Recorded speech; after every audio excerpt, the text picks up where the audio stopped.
আওয়ামী লীগ নির্বাচনে অংশ নেবে, আমরা ডক্টর ইউনূসের পদত্যাগের দাবিতে আন্দোলন শুরু করব।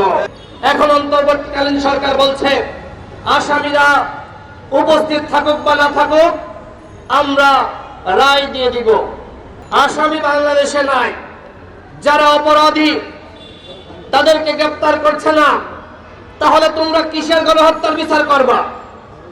ওরা ভারতে থাকবে আর তোমরা গণহত্যার রায় দিয়ে দিবা, এইটা কোনো বিচার হইতে পারে না।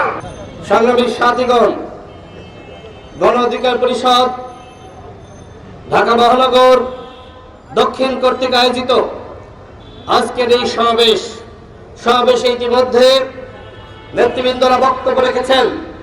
কিসের দাবিতে আজকের এই সমাবেশ? এই জুলাই গণ অভ্যুত্থানে আওয়ামী লীগ আপনারা দেখেছেন কিভাবে গণহত্যা পরিচালনা করেছে।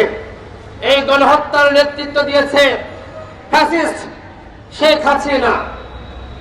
সেই শেখ হাসিনা ভারতে বসে বিভিন্ন অডিও বার্তা প্রদান করছে এবং তার সেই মেসেজ পেয়ে ছাত্রলীগ যুবলীগ বিভিন্ন জায়গায় ষড়যন্ত্রে লিপ্ত হয়েছে। ওবায়দুল কাদের পালিয়ে গেছে। গণহত্যার মাস্টার মাইন্ড যারা ছিল তারা প্রত্যেকেই প্রায় ভারতে পালিয়ে গেছে। এখন অন্তর্বর্তীকালীন সরকার বলছে আসামিরা উপস্থিত থাকুক বা না থাকুক আমরা রায় দিয়ে দিব। আপনারা বলেন বন্ধুগণ, আসামি বাংলাদেশে নাই, যারা অপরাধী তাদেরকে গ্রেফতার করছে না, তাহলে তোমরা কিসের গণহত্যার বিচার করবা? ওরা ভারতে থাকবে আর তোমরা গণহত্যার রায় দিয়ে দিবা, এইটা কোনো বিচার হইতে পারে না। এইটা হলো বিচারের নামে প্রহসন, এইটা হলো শহীদের আত্মার সাথে বেঈমানি। আমাদের স্পষ্ট কথা, যে বন্দি চুক্তি ভারতের সাথে রয়েছে, শেখ হাসিনাকে, ওবায়দুল কাদেরকে, জাহাঙ্গীর কবির নানককে বাংলাদেশে ফিরিয়ে এনে বিচার করতে হবে।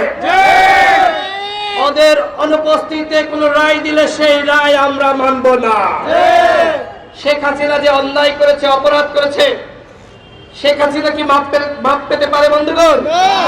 কোনোভাবেই শেখ হাসিনার ক্ষমা নাই, আওয়ামী লীগের ক্ষমা নাই।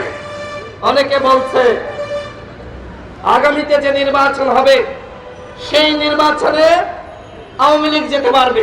আপনারা দেখেছেন যে প্রধান নির্বাচন কমিশনার তিনি বলেছেন যদি সরকার অথবা হাইকোর্টের মাধ্যমে আওয়ামী লীগকে নিষিদ্ধ না করা হয় তাহলে আওয়ামী লীগ নির্বাচনে যেতে পারবে। আমরা স্পষ্টভাবে বলতে চাই, গণহত্যার বিচারের আগে আওয়ামী লীগ কোন নির্বাচনে অংশ নিতে পারবে না। যদি ডক্টর ইউনূস নিজেও বলে আওয়ামী লীগকে মাফ করে দেওয়া হলো, আওয়ামী লীগ নির্বাচনে অংশ নেবে, আমরা ডক্টর ইউনূসের পদত্যাগের দাবিতে আন্দোলন শুরু করব। আমার ভাইয়েরা জীবন দিয়েছে, আমার বোনেরা লাঞ্ছিত হয়েছে, এখনো পর্যন্ত হাসপাতালের বিছানায় কাতরাচ্ছে, আর তোমরা আওয়ামী লীগকে নিষিদ্ধ না করে জনগণের সাথে তামাশা শুরু করেছ।